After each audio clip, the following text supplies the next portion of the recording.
पहुँच गए गाँव। बाय। सो गुड मॉर्निंग, आप लोग का स्वागत है मेरे गांव के व्लॉग से। क्योंकि आज मैं गांव में पहुंच चुका था। जैसे कि कल रात को पहुंचा था, सुबह इतना प्यारा नेचर हुआ था कि मैं क्या ही बताऊँ। क्योंकि बारिश की वजह से इतना प्यारा प्यारा मौसम हुआ था कि मतलब सिर्फ देखने का ही मन होता है। फिर मैंने तो सबसे पहले आम खाया, क्योंकि मैं जून में गया था तो पके आम पेड़ पे ही थे, तो पापा ने आम ला के ही रखा हुआ था।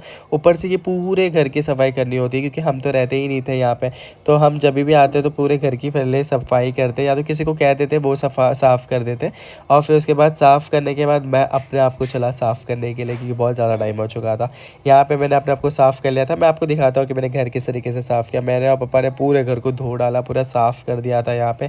फिर बारी थी तैयार होकर पूजा करने की, पूजा करना ज़रूरी था कि मैंने वहाँ पे माथा टेका। माथा टेकने के बाद यहाँ पे मैंने खाना बना लिया था, तो मैंने दोपहर का भी खाना खा लिया और खुद मेरे पापा ने भी खा लिया। और ये जो गाँव का खाना होता है वो इतना टेस्टी होता है कि वो मुंबई के या किसी भी शहर के खाने को फ़ील कर सकता है। फिर मैंने बक्से को खोला तो देखा तो इतना सारा सामान था, और फिर बाहर पे भी सामान रखा हुआ था, धूप में दिख रहा है।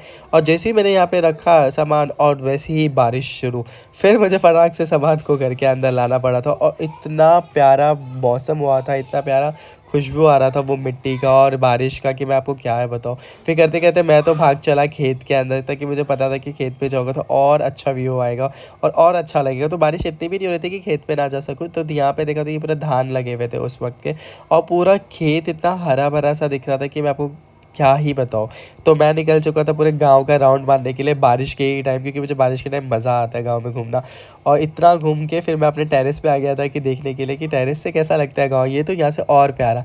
फिर मैंने अपने चाचा के गौ माता को प्रणाम करने के लिए पहुँच चुका था। फिर मैंने उनको किया प्रणाम, और उनके बछड़े को भी किया प्रणाम। और उनके बछड़ा तो लाइक आई गेस वो भी मेरी तरफ फ़ोटो हॉली की है, क्योंकि पहले तो वो फ़ोटो नहीं खिंचा रहा था, पर उसके बाद उसने मेरे साथ फ़ोटो भी क्लिक किया और बहुत प्यार से उसने पिक्चर कैप्चर करने दिया। तो मुझे बहुत अच्छा लगा। फिर करते करते हो चुकी थी शाम, और शाम को मौसम तो और ज़्यादा लाइक ठंडी हवा, हल्की हल्की बारिश। फिर मैंने मंगाया चाट। हमारे यूपी बिहार आए और चाट नहीं खाया तो फिर कुछ भी नहीं खाया। ये बहुत ज़्यादा फेमस होता है हमारे यहाँ का चाट, तो इसे ज़रूर खाने चाहिए। जब भी आप यूपी आओ, जब भी आप घूमने आओ, तो प्लीज़ एक बार आलू और मटर की चाट को ट्राई करना। आई बेट कि तुम लोग कभी भी भूल नहीं पाओगे। तुम बार बार आओगे तो चाट खा के ही जाओगे। नीता अंबानी जी ने स्टॉल लगाया था, याद है ना, मटर चाट का, वो भी हमारे यहाँ का। फिर मैंने शाम के खाना बना दिया था, एक पालक की भाजी, क्योंकि बारिश के वक्त हमेशा ग्रीन लीफ एंड यही सब बनता है।